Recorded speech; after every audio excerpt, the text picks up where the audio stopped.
Hi everyone, hope you're doing well. Today I wanted to come on and talk about watermelon and fruit, specifically watermelon, because it's summertime here, or it's actually spring, but it feels like it's just about to be summer here in Ontario.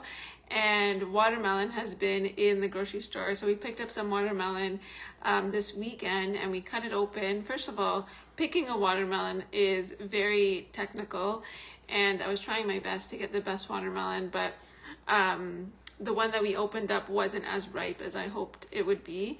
In any case, I was thinking a lot about fruit and watermelon and how to really, answer some of the questions I get about what fruit is the best when it comes to managing insulin resistance and type 2 diabetes. And I thought it would be good to come on here to talk a little bit about insulin index, glucose, or the glycemic index, and glycemic load. So when it comes to the insulin index, this is an index that tells us how high insulin, travels and goes up when we eat certain foods, versus the glycemic index looks at glucose and how high glucose rises after certain foods.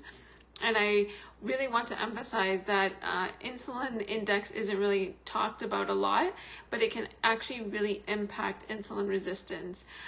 Things that can really spike the insulin index are things like dairy products, for example, especially milk and yogurt.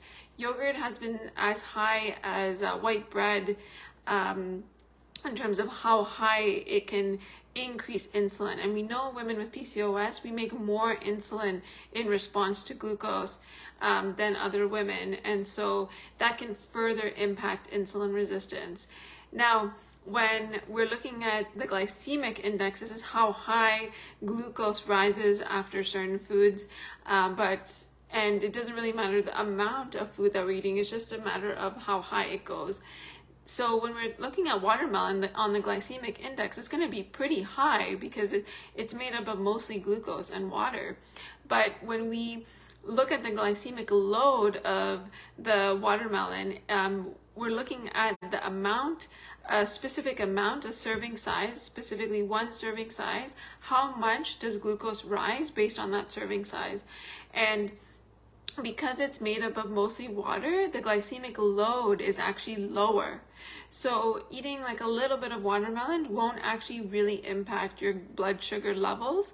However, eating fruits that are typically higher in terms of glycemic index alongside fiber or nuts and seeds, protein, that can really help curb the glucose spike.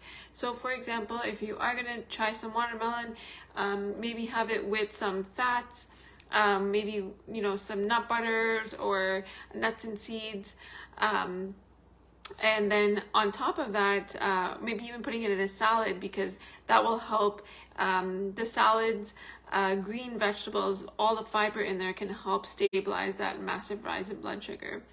And another thing that you can consider is berries. Berries are very low on the insulin index, glycemic index, and glycemic load.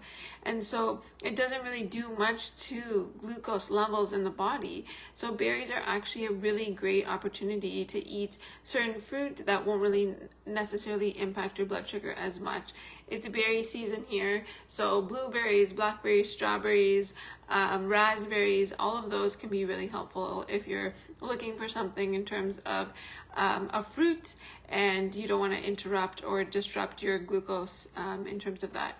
If you're looking to learn more about foods that are good for PCOS, I'm going to drop the link to download my PCOS food cheat sheet below.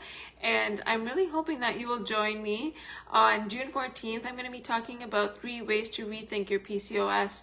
I'm really excited about this lecture. I'm just in the process of creating it.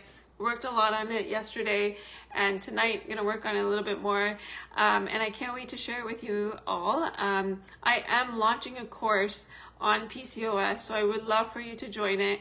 In this webinar, I'm going to talk more about it, and in the next coming weeks, I'm going to show you a little bit about what I'm going to be teaching in the course. And I really hope I can, reach you and help support you, because having PCOS myself, I know it has been quite the journey. I've had PCOS for more than 15 years. I've helped many women now with PCOS, and I really want to share everything I can with you to support you on this journey. So if you have any questions at all, please drop them in the comments below, and I'll see you in the next video.